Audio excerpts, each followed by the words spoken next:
بسم اللہ الرحمن الرحیم. سچے واقعات پیش کرتی ہوں. سبق آموز ہے. کتاب کا نام ہے گناہان کبیرہ. فرعون شروع میں ہی یہ چاہتا تھا کہ حضرت موسیٰ علیہ السلام کا حمل ہی نہ ٹھہرے. پھر اس نے کوشش کی کہ انہیں پیدائش کے بعد مار ڈالے. یہ بات بخوبی معلوم ہے کہ خدا نے اس کوشش کو بالکل بے نتیجہ بنا دیا اور اس نے جو اسباب جمع کیے تھے انہیں باطل کر دیا، بلکہ موسیٰ علیہ السلام کو فرعون کے گھر میں اور اسی کی گود میں پرورش دلا کر اسے موسیٰ علیہ السلام کا سرپرست اور کفیل بنا دیا. ابرہہ اور کعبے کا مسمار نہ ہونا. حضرت خاتم الانبیاء صلی اللہ علیہ وآلہ وسلم کی پیدائش کے سال میں نجاشی کی طرف سے ابرہہ ہاتھی سواروں اور مسلح فوج کی ایک کثیر جماعت لے کر خانہ کعبہ کو گرا دینے کے لیے مکہ معظمہ کی طرف بڑھا. تمام اسباب اور وسائل موجود ہونے کے باعث سب کو یہ یقین تھا کہ خانہ کعبہ کو ڈھا دیا جائے گا، لیکن خدا نے اس کے اسباب کو بے نتیجہ اور ناکارہ بنا دیا. بہت کوشش کی گئی کہ ہاتھی مسجد الحرام میں گھسیں، لیکن وہ داخل نہیں ہو سکے. دوسری طرف چھوٹے چھوٹے پرندے جن کے جسم ابابیلوں کے سے تھے اور جن میں سے ہر ایک اپنی اپنی چونچ اور پنجوں میں ریت کی طرح کے 3 دانے لیے ہوئے تھے، ابرہہ کے لشکر پر چھا گئے اور انہوں نے ایک ایک لشکری کے سر پر ریت کی طرح کا ایک دانہ گرا دیا جو سر میں سوراخ کر کے سیدھا ان کے جسموں سے ہوتا ہوا زمین میں گھس جاتا تھا. اس طرح پورا لشکر ہلاک ہو گیا. صرف ایک شخص بچا جس نے واپس آ کر بادشاہ کو خبر دی. لشکر کی ہلاکت کی خبر دینے کے بعد وہی ایک پرندہ اس کے سر پر بھی نظر آیا جس نے ریت کی طرح کا ایک دانہ اس کے سر پر بھی گرایا اور اسے ہلاک کر دیا. اپنی اہمیت کے سبب سے یہ قصہ عرب کی تاریخ کی ابتدا بن گیا. جیسا کہ کہتے ہیں خاتم الانبیاء صلی اللہ علیہ وآلہ وسلم کی ولادت عام الفیل کے سن میں ہوئی.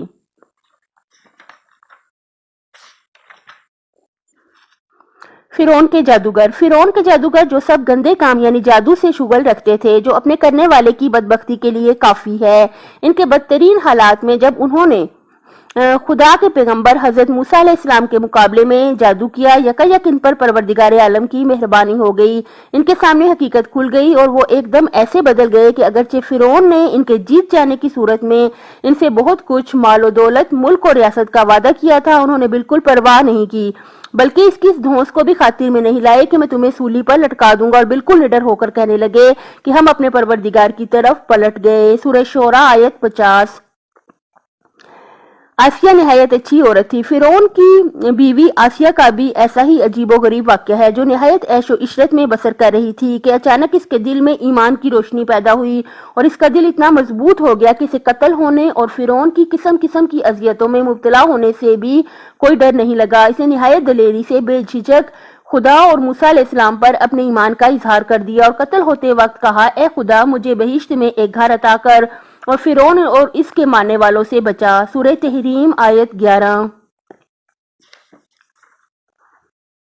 ہمیشہ کے لیے نیک بخت. اس کی مثل جناب حور علیہ السلام ہیں، جنہوں نے امام حسین علیہ السلام کا راستہ روک کر انہیں مجبور کر دیا کہ وہ مکے اور مدینے کو واپس نہ جا سکیں اور کربلا کی زمین پر جا اتریں. اس بڑے گناہ کی وجہ سے ظاہر میں ان کی نجات کی کوئی امید نہیں رہ گئی تھی، لیکن عاشور کے دن انہوں نے جس وقت حضرت امام حسین علیہ السلام کا خطبہ اور استغاثہ سنا، ان پر خدا کا فضل ہو گیا. پس توبہ کی، اپنے کیے پر شرمندہ ہوئے اور آخر میں کربلا کے شہیدوں میں شامل ہو کر ہمیشہ کے لیے سعادت حاصل کر گئے. اللہ تعالیٰ سے بھیک مانگ کے التجا کرتے ہیں کہ ہم سب کو بھی اپنے ان پسندیدہ ترین بندوں میں شامل کر لے کہ جن کی آخرت بہت بہت بہت اچھی ہو گئی. اللہ تعالیٰ ہم سب کی بھی آخرت بہت بہت اچھی کر دے. ہمارے بچوں کی، ہمارے والدین کی، تمام مسلمانوں کی آخرت اللہ تعالیٰ بہت اچھی کر دے اور ہم سب کے جو بھی گناہ خطائیں غلطیاں ہیں بحق محمد و آل محمد معاف کر دے. اور اللہ تعالیٰ ہم سب کو توفیق دے کہ ہم اللہ تعالیٰ کے پسندیدہ ترین بندوں میں شامل ہو جائیں. ہر وہ کام اللہ تعالیٰ ہمیں کرنے کی توفیق دے جو ہمارے اللہ کو پسند ہے، جس سے ہمارا اللہ خوش و راضی ہے. اور اللہ تعالیٰ ہمیں ہر اس کام سے بچا لے جو اللہ تعالیٰ کی ناراضگی کا باعث ہے. اللہ تعالیٰ ہم سب کی آخرت اچھی کرے. اپنی صحت، آخرت اور خالق کی مخلوق کا بہت زیادہ خیال رکھیے گا. اللہ تعالیٰ دنیا اور آخرت میں حامی و ناصر ہو آپ کا.